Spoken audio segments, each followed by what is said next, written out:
This channel is made possible by viewers like you. My viewers, subscribers, and patrons greatly help to keep this channel going. I wouldn't be here today if it wasn't for all of you. Please make sure to subscribe so you don't miss any uploads. And if you'd like to go the extra mile, please check out my Patreon page. For just $1 a month, you'll get access to what I'm working on, previews of upcoming content, and even early videos, along with other tier options for those that are interested. Thank you, and now on to the video. Action platformers were pretty big when looking back on the PS1 and PS2 generations. Sony was always on the hunt for new characters and series to prop up as exclusives to that platform. Sony has a rich history in this area, from Crash, Spyro, Jak and Daxter, Ratchet & Clank, and one out of the bunch that really doesn't seem to be brought up enough. Sucker Punch threw their hat in the Sony side of things with Sly Cooper. This featured a wide variety of gameplay situations, memorable boss fights, and several minigames. On top of this, you had a cast of characters that were absolutely great, and while the story was simple, it was well done and had quality writing as well. And the icing on the cake were those slickly presented cutscenes too. Sly Cooper honestly had it all, and this young property was starting off very strong. Join me as we take a look back at Sly Cooper and the Thievius Raccoonus.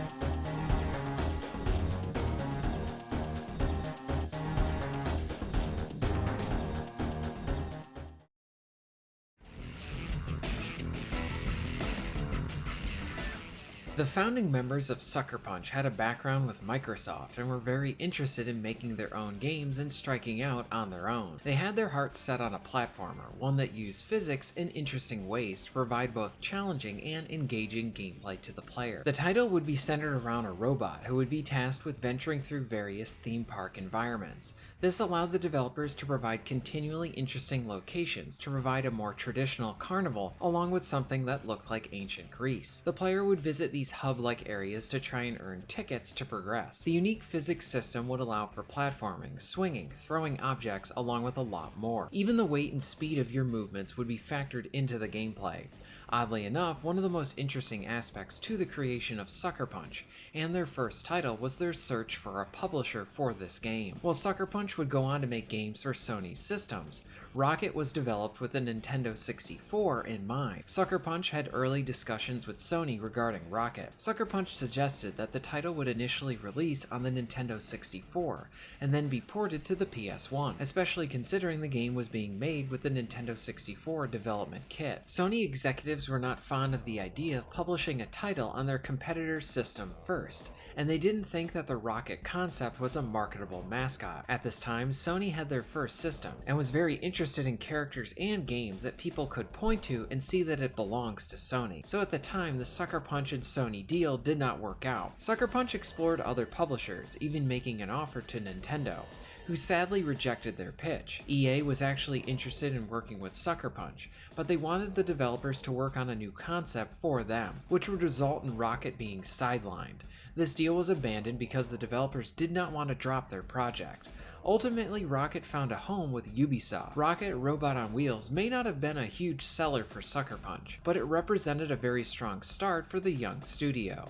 They knew how to incorporate creative elements into their game, what a good platformer needed to be fun. Rocket got their feet wet and showed how this team had a lot of talent, and they were just getting started. How should I describe Sly Cooper?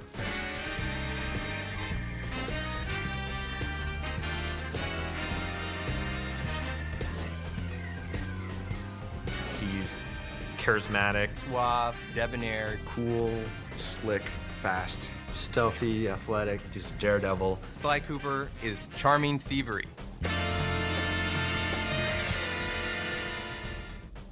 With one game under their belt, Sucker Punch was ready to start making something new. If you had played the charming yet overlooked Rocket Robot on Wheels, you may have noticed that the main villain looks a bit like a character we're going to be talking about now. The main bad guy was a raccoon, and the developers have cited that their big takeaway from Rocket was a criminally minded raccoon. Sucker Punch wanted their next game to star a charming thief. This title would feel like a cartoon with it, being one step closer to being real as well. At the heart of it, it was Sly, our main hero. All the elements that one would think of for a thief was something that the developers wanted to incorporate to even how Sly looked and especially with how he moved. He was someone that would rely on agility and sneaking. Thus, all of his animations needed to reflect that about the character. The goal was to have the player feel like the romanticized version of a thief. Essentially how you would think they would be in your head, rather than how they are in real life. As such, stealth would be a strong element built into the game. The developers would look at their stages and areas, and see if there was a way for Sly to use something within the environment to manipulate it in a way so that he wouldn't get caught, and be more stealthy. Continually throughout the making of the game and Sly, the team would ask what would a thief do, and the answer would usually dictate the direction the game took. Sucker Punch wanted to have it all. It wasn't just about great gameplay, characters, or even how it looks. All of these pieces needed to be at a high level of quality to meet the expectations that the team was putting on themselves. They were making a world, a brand new IP, on a new system for the PS2, and they weren't going to accept anything less than excellent. And most importantly, Sly had to be fun. We started experimenting with different ways we could bring this character to life. Cell shading, how to make it feel like a cartoon but still feel like a great 3D game. We want it to actually look like it was inked and painted. And we want the backgrounds to be, really lush and have a painted look, so it looks like it's a living animated episode that you've been thrown into. When you look at the game, initially, the first thing that draws you in is the beautiful art style and lush, very, very lush look of the environments. But when you actually play the gameplay itself is lush as well. As an action platformer, Sly would be doing a lot of jumping around. The player could interact with the environment in many ways, either through the use of their jumps or by the use of your cane. This would be Sly's main weapon, but used more often as a tool to help him out through all the various challenges he would be facing. The cane would be used to hook onto various objects to allow for longer jumps. Story-wise, Sly Cooper would follow a trio of thieves as they tried to get back the pages from the Thievius Raccoonus. This was an ancient book that contains the Cooper's secrets. The book was stolen by the Fiendish Five. Along the way, Sly is pursued by Inspector Carmelita Fox. When it came to Sly's visual style, the developers wanted to obtain the look of a world that would be illustrated. This resulted in a mixture of cell shading and other lighting techniques to achieve that vision. The visuals needed to look good while being seen at night, since all of the levels within the game would take place then and not occur during the day. It was a style where the game would look like it was inked and painted from hand, but then thrown together on screen with 3D. The sound and music were equally as important to the team, and Sly would feature a soundtrack that would change depending on the situations within a level. This was done to produce something more immersive, and when combined with the visuals, provide that cinematic feel. Sly Cooper presentation-wise was intended to be this living, breathing animated episode, but something that was still within the player's control. Sly Cooper would feature several different minigames throughout the adventure. This would be a way to provide a suite of gameplay types to the player. Some even had classic arcade influences, like Robotron or Smash TV. The minigames would also be opportunities to flip the title a bit, allowing for the player to control another member of the crew. The developers really loved Murray and toyed around with trying to come up with some gameplay situations that would be fun, along with going in line with his design. The original concept for these sections would feature Murray in an all-out action situation, with Murray going Rambo. After toying around with this concept, the team found that this really didn't fit the character well. So oddly enough, any of the Rambo Murray levels would be turned into hover tank levels. At the same time, the developers thought that the players would at some point want to control the van that the crew uses to travel to different levels. The act of predicting that the player would want to drive the getaway van at some point and trying to find something that fit Murray as a character ended up with what we had with a few driving levels within the game. As another attempt to get Murray involved actively with the gameplay, there would be turret-like sniping missions where Sly would cover Murray. The developers had to consider a lot when testing these elements for this mission. For one, Sly is locked into one location and needs to cover Murray as he moves on a set path. If Murray is then hit, it's game over. The team played around with different options, like having the player control the zoom of the gun along with other elements. One thing that became apparent through testing was how Murray always needed to be within the view of the player. This is why the auto zoom was used for these stages. The original conception of the Sly character was a much more realistic raccoon, chubby and not quite as lithe as the character is now, and it kind of evolved as we went along. Once we got to that part where he kind of evolved into what he is now, My main job was to take him and try to put every bit of thiefiness into him that I could. As with many games, things are changed, altered, or even dropped throughout the course of developing a game. Sly Cooper had its fair share of interesting changes too. For one, when it came to the order of the episodes, the levels would be separated into episodes focused on a set of levels that led to the area's boss. In the final game, the fourth episode, The Fire in the Sky, was originally the first stage within the game. When making the game, the other episodes were made first. Sucker Punch thought that through the experience of crafting the other stages, it would allow them to really hone their skill to make something exceptional for their first stage within Sly Cooper. The line of thinking was interesting and potentially a really good idea, but oddly this did not end up working out as intended for the team. Sly went through focus testing, and many of the players within those sessions actually found the starting stage too difficult. Sucker Punch pivoted by changing the order of their episodes, with Fire in the Sky now being pushed to episode 4, and as a result the invisibility ability was created from this process too, with Tide of Terror then becoming the first stage that we would know with the game. There was even going to be an underwater level that was shown at one point during its development, but much of this was repurposed into other areas of the game. During this stage, Sly would even be using a submarine to find a key to progress to the level's boss. An early name for Sly was actually JT, which was going to be short for Jewel Thief, but the developers ended up not going through with this because they didn't want their game to be confused for Japanese tobacco. The characters themselves even went through several redesigns before landing on what we saw in the final game. Sly at one point was going to have a warping-like power to help the player navigate the worlds and areas, but as the game went along, the power was cut because the team felt that this was unneeded. The start of Sucker Punch and the development of Sly Cooper is one of a team who had a distinct vision and was able to continually better and improve on their vision throughout the development. Every piece of the game was seen as important. This was their baby and their name was going to be on it, so it had to be of the highest level of quality that they were striving for. And like I said before, impressive visuals, a captivating set of characters, and story are all important, but the game needed to be fun when it was within the player's hands, and I believe Sucker Punch was able to achieve just that. In September 2002, Sly Cooper and the Thievius Raccoonus was released to the world. We're making a game that anyone can play. You can't just have great art, you can't just have great code, you can't just have great characters, you gotta have it all. It's not about just how the game looks, it's about how the game plays and how the player experiences it, and it's all about having fun. You can make a really cool character, but if he's not fun to play, it's not worth doing. Sly is cool, he's collected, he's adventurous. Sly is Sly. It is not a misnomer.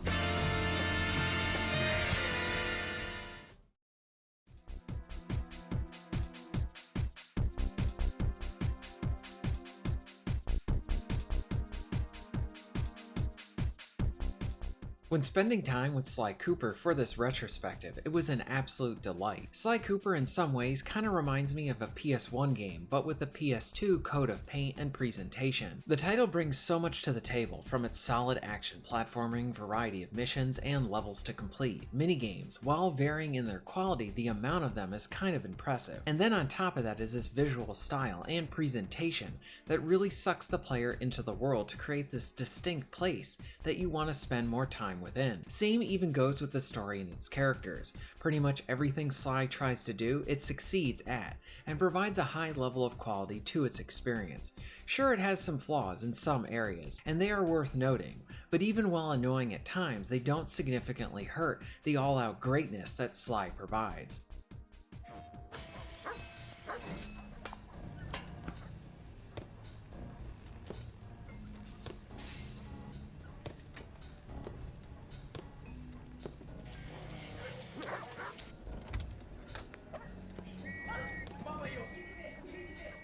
What was that all about?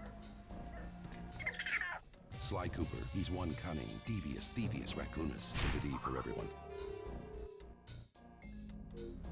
When it comes to the controls from the action to the jumping, it all controls well. You have a jump and double jump that will aid you for most of the game, along with what is essentially an interact button. This can be used to hook on to specific objects for your jumping or to jump off of, or you can even use this to turn invisible later on. The interact button can also be used to sneak around corners too. Jumping generally feels good to control. You can grab onto ledges, but this is not always consistent, but thankfully it's not something that is always needed. When it comes to the fighting, you have your your cane that you can swing around. Combat is really basic, with good punchy-like sound effects. Now, like I touched on a bit, as you go throughout the game, your moveset, or what you can interact with, will expand, like what you can jump onto or even slide on rails as well. But as a nice bonus, you even have additional moves that you will earn and greatly expand your set.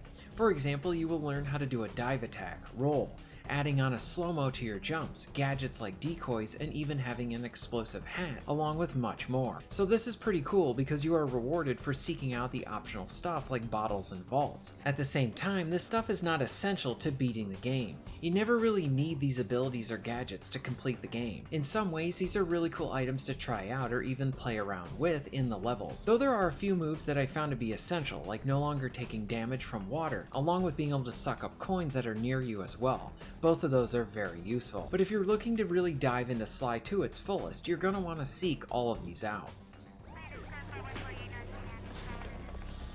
Oh, this is bad.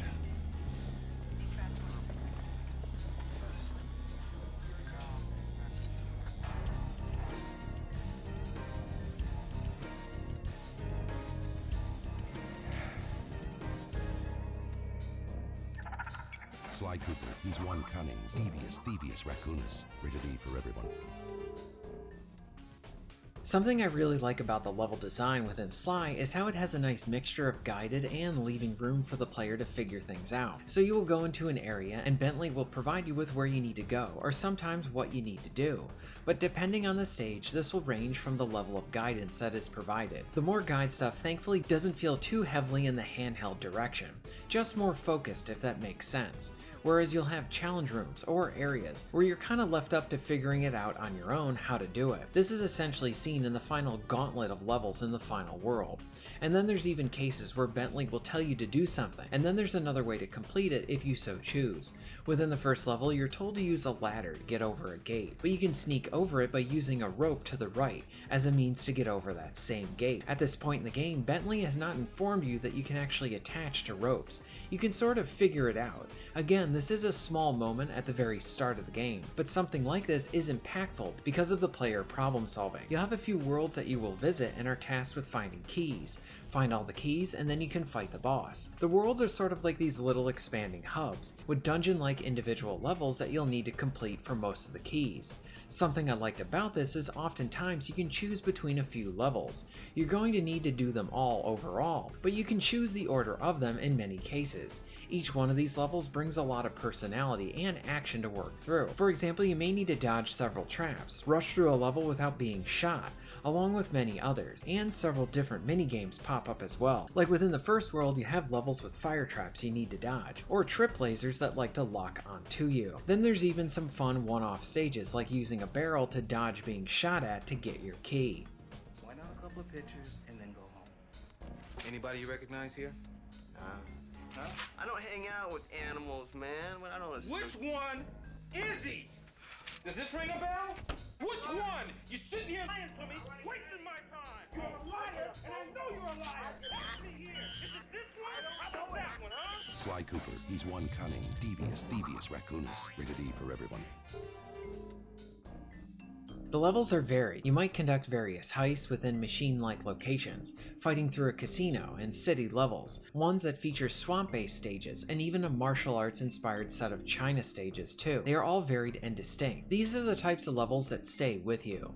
Minigames are used to help break up the action platforming. Sometimes you are covering an ally with a turret, or racing other enemies, controlling a hover tank, and even one that features chickens. More on that one later. Generally, I like the inclusion of the minigames, but in some cases they could feel like they could be a bit more refined. The variety is appreciated, and the levels are generally pretty short, but they are where most of the frustration is found within this game. I do need to make note of the pacing as well. This game is one of those titles that just flies by in the best way. There's no fat at all, and it's very refreshing even playing this years later. Bosses are another area of the game and a highlight. The best way to describe them is the fun kind of old school design. You mostly need to try things out and experiment on how to damage them. For example, your first first encounter is with a big frog. The first phase has him jumping on platforms and you need to dodge him while waiting for an opening. The next phase has you on a single platform battling him. The third phase will have him hunting you down with platforms now disappearing. The last phase adds on a tongue attack. The bosses like to keep you on your toes. The second boss features a tough guy hunting you down and you need to dodge his ranged attacks while also hitting mirrors. The third is mostly a set of quick time events. I give this one a pass because at this point in time in gaming, this was a relatively new thing to see in games. The boss in China has you adapting to new melee attacks. The final boss features a fun one-off part with a jetpack, along with a final set of traps to dodge to secure that victory. The final boss is pretty tough because you need to do a lot without a checkpoint. Overall, the bosses are good fun. I also like how the levels build up to these fights very well. Something else I want to mention was the brilliance of the prologue level. When you start the game, you get this brief cutscene, and then once you actually hit start, you're playing the game. There is no fluff, no waiting. The initial credits are presented as you're trying out the controls. Plus, for such a short stage, it's the perfect way to start the game. You are stealing something of great importance, dodging lasers, trying to not get detected, and then the icing on the cake is the explosive finish with Carmelita trying to take you out. I really like the banter between these two characters. Introductions are important, and Sly Cooper nails this. It hooks you right out of the gate and gives you so many reasons to keep playing. Criminal! You foolish raccoon. I've caught you red-handed. Ah, Carmelita. I haven't seen you since I gave you the slip in Bombay. Which reminds me, you need to return the Firestone of India to its rightful owners. And I was gonna give it to you as a little token of my... Hey, you know, that bazooka really brings out the color of your eyes. Very fetching. You think? This pistol packs a paralyzing punch. You ought to try it. Might snap you out of your crime spree. And give up our little rendezvous? Plenty of time for that once you're safely behind bars. Love to stick around and chat, but I just dropped by to pick up this case file. I think you've had it long enough. While the entire game is pretty strong for the entire time, I love how the ending world is a linear gauntlet of challenges and variety that builds to the final boss. You even get some fun new minigames thrown in here with different platforming challenges to overcome. This is how you end a game. It has a great ramp up and payoff. Personally, I really like the story, world, and characters, especially the look of the game. The cell shading ensures that the game has not aged a day and still looks great. Your crew of Sly, Bentley, and Murray are a likable bunch and have some good chemistry between each other. You get a lot of time with Sly and Bentley, since Bentley is your guy in the chair feeding you all your info. Murray pops up here and there and helps you out for a minigame. And like I mentioned before, I really like the playful banter between Sly and Carmelita whenever she shows up. Each of the stages provides backstory on the villain that you are facing, and while this information is rather short, it provides enough to build that character for the player. It's effective and done well, like most of the story, and on top of all of this, the presentation from the cutscenes are just stellar. They are like a mix of moving objects and great comic book style. Whenever these pop up, they're just awesome. Sly Cooper is simple yet effective game writing done well. Music-wise, this is another plus, with plenty of enjoyable hits throughout the game. There are some other elements of Sly that I want to dive into too. For Sly Cooper is seen as a stealth platformer, and as far as the first game is concerned, this title is very much an action-adventure platformer first, with some stealth elements featured throughout. When you look at the gameplay, there are parts where you need to avoid detection, or at least it's highly recommended. For example, if you are seen by one guard, the rest will be called to your location to seek you out. Something I like about this is how they do not immediately know where you are. They know generally where to check and they will be aggressive about it, but if you are seen and take the guards out who saw you, the rest of them need to make line of sight before they can start actively coming after you. The hunting part is pretty cool, and these parts have a fun risk and reward nature to the stealth, because navigating through one of them without getting caught or disturbing the guards is rewarding. Along with being in a situation where one sees you, you take them out and need to pivot a lot to survive. But as this relates to the stealth within the game, while the stealth gameplay is mainly seen through those moments, along with sneaking around some corners and avoiding various lights, traps, and alarms, the game isn't really a stealth title in the traditional sense, and I don't mean that in a bad way. Stealth is woven into the experience, and I think that is why that when you're playing the game and it's not even stealth oriented for that part, the entire game still has this stealthy feel to it. The effort made to the dark levels, how Sly moves, the actions you can perform, and more, all has this layer of sneak to them. So while not every piece of gameplay is stealth-based, you certainly feel like you are sneaking all the time. To further clarify, just because the title doesn't feel like a full-on stealth title from its gameplay, but through its action, style, movements, and other elements, the game does feel like a genuine stealth experience. The game's detail and other elements like its atmosphere presents this means to the player that you are always working in the shadows. While not stealth related, another cool detail seen throughout this game is how much fun it is to break stuff as Sly. Often many times objects will break or even break into pieces. It's just fun to smash stuff, and I couldn't resist it anytime I saw something that could be broken. Once again, my gang and I had given Inspector Carmelita Fox the slip. I was surprised to see how well she took it. Finally, the secret police file I'd been searching for all these years.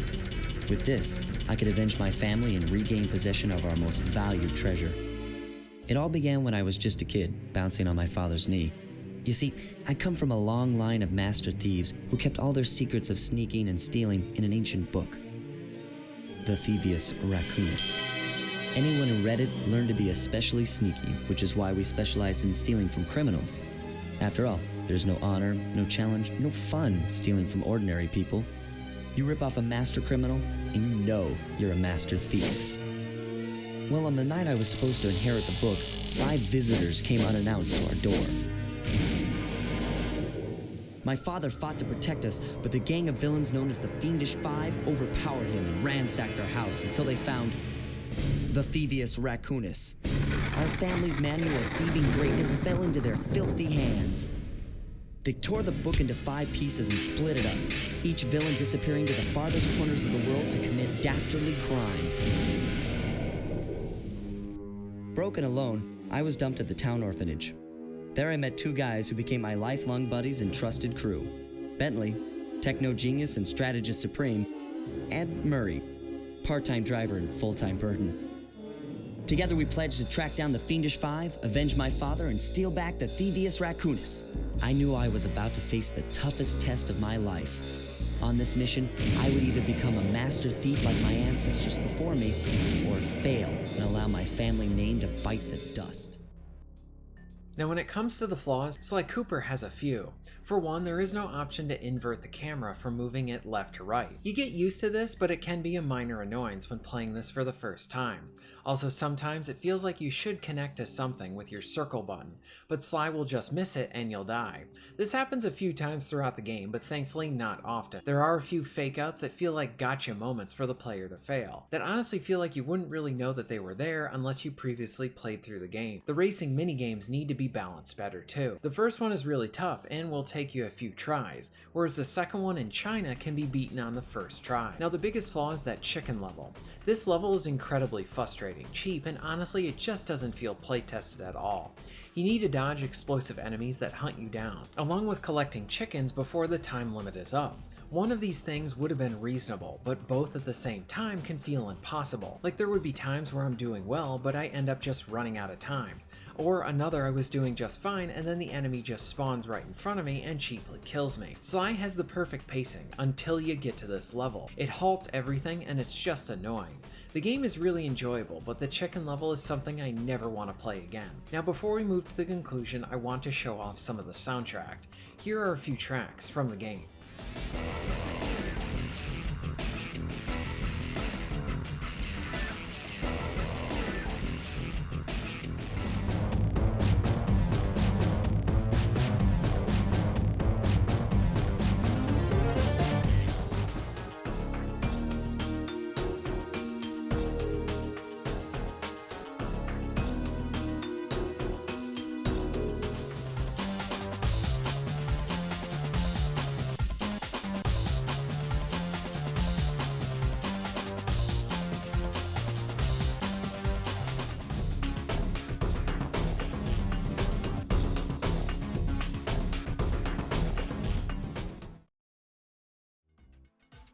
Sly Cooper and the Thievius Raccoonus is a pretty awesome game. As an action-adventure platformer, it provides a wealth of fun situations and challenges to overcome. It has the right mixture of guidance and room for the player to figure stuff out for themselves, and earn that satisfaction from the game providing that sense of freedom. The world is one that I want to spend more time within, and I really like these characters. The writing is good, along with a stellar presentation. It is pretty interesting to see a development studio like Sucker Punch have their first game actually be denied by Sony, and then go on to be one of their best. While this video is mainly focused on Sly, I would also recommend checking out Rocket as well. And with Sly, this was a very strong beginning. Rocket was proof Sucker Punch could do what was needed to make a really good game. Sly proved that they were just getting started and had so much more to offer. As a side note as well, while playing this game a few times for this retrospective, it really got me thinking how Sony very much seems to just have ignored or kind of forgotten about Sly Cooper. Ratchet & Clank is still going on today, and the Jack games are available digitally for players to enjoy, but Sly seems to be absent. Now sure, I think you can play the game via the PS3 online play if you want, if you have the higher version of the PS Plus, but with the input lag with that type of stuff, it's not ideal. What is stopping Sony from even just putting out a remaster on the PS4 and 5 for players to grab and experience for themselves? Or they could even just come out with a simple new collection set that even features bundling in the 4th game too. Personally, it feels like it would be worth doing to have a small group of Sucker Punch devs to work on something like this. Will it make a lot of money? Probably not, but it is easy good PR and coverage for the consoles. Plus it allows for the games to continue to be preserved so that anyone can play them today easily. I am very biased since I really enjoy the game, but we just don't see titles like this anymore, and Sly 1 holds up considerably well, even outclassing many modern games today. Us fans still care and might even be interested in a remaster or collection set like this. Have you played Sly Cooper? If so, what are your thoughts on it? Let me know all of it in the comments down below. If you're interested in being notified of new videos, please hit the subscribe button and bell. And if you would like to support the channel and get early access to content, please check out my Patreon. All of the links will be at the end of this video and within the description. And thank you very much for watching.